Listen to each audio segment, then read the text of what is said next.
അവന് ഋതികയെ മറക്കാൻ പറ്റാത്തതുകൊണ്ട് ഇവിടെ വന്ന് താമസിക്കുന്നതാണെങ്കിലോ? ദൈവമേ, അങ്ങനെ വല്ലതും ആവോ? ഇനി അവർ തമ്മിൽ വീണ്ടും ഒന്നിക്കോ? എനിക്ക് ആ ഒരു സംശയം മാത്രമേ ഉള്ളൂ. നീയേ ആ രാജുവിന് തന്നെ ആ വീട് വിറ്റില്ലേ? അമ്മ, എനിക്ക് അറിയില്ലായിരുന്നു. എന്നോട് വീട് മേടിച്ചതും രാജു എന്ന് പേരുള്ള ആളല്ലായിരുന്നു. എന്നാ വേറെ ആളെ നിർത്തി അവൻ കളിച്ച കളിയാ ഇതൊക്കെ. ദൈവമേ, രാസകലം വിറയ്ക്കുക. പെട്ടല്ലോ. ആ രാധമ്മയുടെ കൈയാണെങ്കിൽ വള്ളക്കാരുടെ കയ്യിലിരിക്കുന്ന പങ്കായം പോലെയാ. ചെവിക്കകത്തെ ട്രെയിനിന്റെ അലർച്ചയാ. പ്രിയയുടെ ഒട്ടും മോശമൊന്നുമല്ല. ഇവളൊക്കെ പോലീസായ പ്രതികളുടെ ഒക്കെ കഷ്ടകാലം. ഇനി എന്താ ചെയ്യാ? ഈ ശല്യങ്ങളൊക്കെ എവിടെയെങ്കിലും പോയി തൊലഞ്ഞു എന്ന് ആശ്വസിച്ചിരിക്കുമ്പോ ദേ എല്ലാം കൂടി ഇപ്പൊ നമ്മുടെ വീട്ടില്.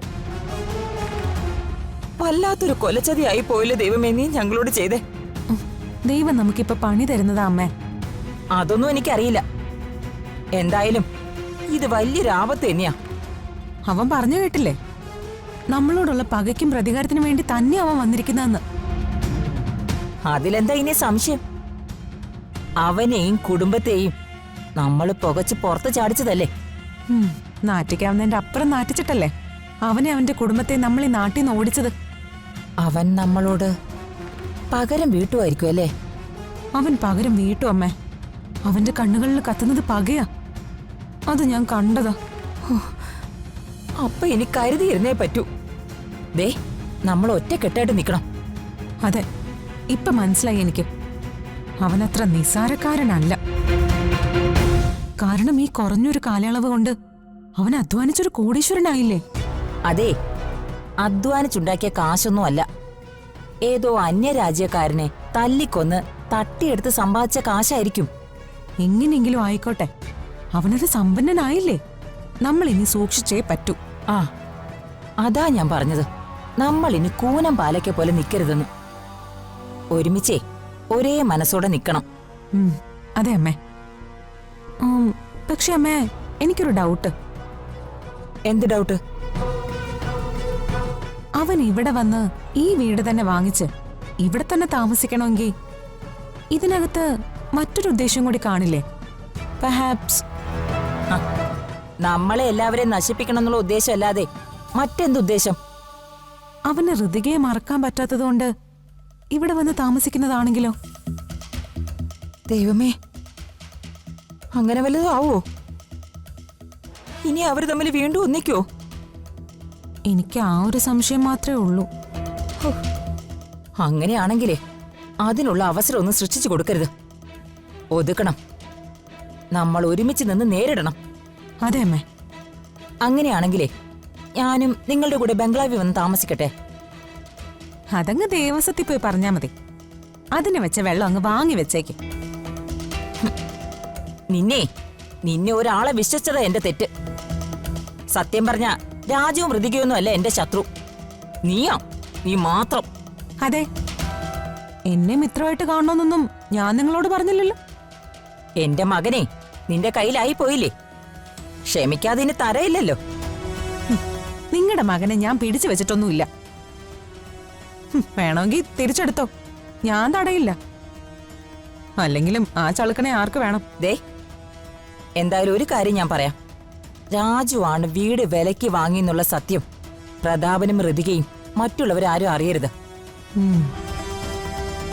അറിഞ്ഞാലേ നമുക്കെല്ലാവർക്കും ഒരേപോലെ ആവത്താം.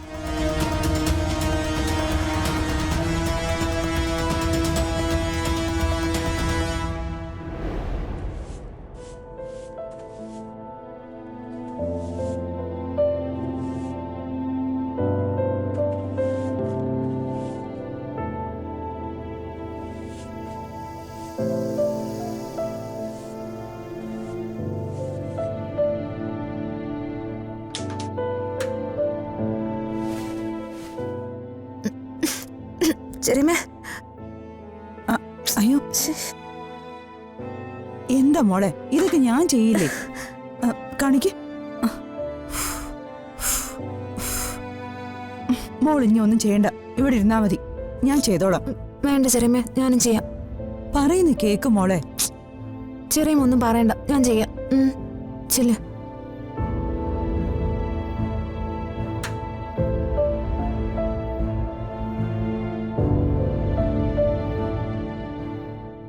ചേട്ടാ, ഇവിടെ സൗകര്യങ്ങൾ തീരെ കുറവാ. ഞങ്ങളുടെ കാര്യം പോട്ടെ, ചേട്ടന്റെ കാര്യം ആലോചിക്കുമ്പോഴാ സങ്കടം. നമുക്ക് തറവാട്ട് വീട്ടിലേക്ക് താമസം മാറുന്നതിനെ കുറിച്ച് ഒന്ന് ആലോചിച്ചാലോ?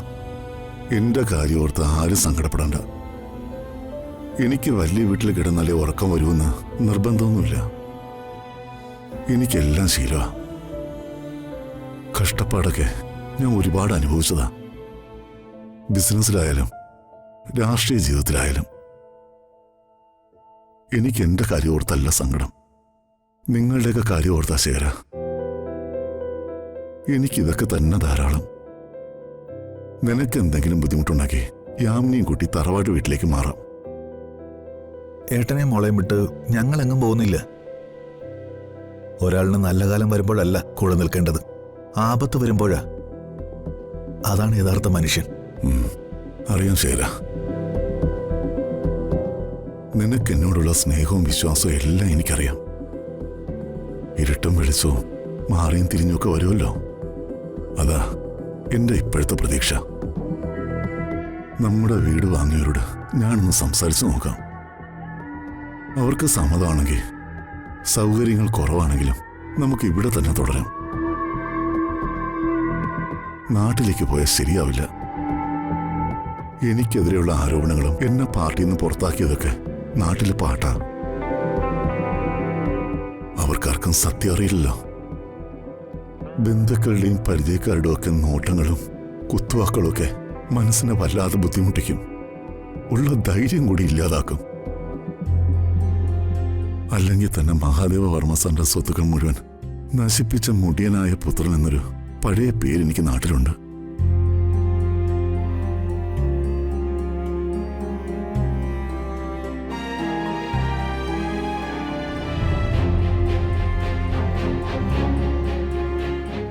ബാഗ് കിട്ടിയില്ലേ ചേച്ചി? ആ, ഭാഗ്യത്തിന് കിട്ടിയടാ. ചേച്ചി പുതിയ വീട്ടുകാരെ പരിചയപ്പെട്ടോ? ഞാൻ ചെന്നപ്പോഴേ അവിടുത്തെ ജോലിക്കാര് മാത്രമേ ഉണ്ടായിരുന്നുള്ളൂ. ലക്ഷണം കണ്ടിട്ട് ഏതോ പുത്തമ്മണക്കാരാ. എന്തോ ഉടായിപ്പൊക്കെ കാണിച്ച് കുറച്ച് പണം ഉണ്ടാക്കിയിട്ടുണ്ടെന്ന് തോന്നുന്നു. അല്ലെങ്കിൽ പിന്നെ പട്ടിണിയും പരിവട്ടമായിട്ട് കിടന്നവർക്ക് പെട്ടെന്ന് ഇത്രയും പണം എങ്ങനെയാ ഉണ്ടായേ? അല്ല, ചേച്ചിക്ക് അവരെ നേരത്തെ അറിയോ?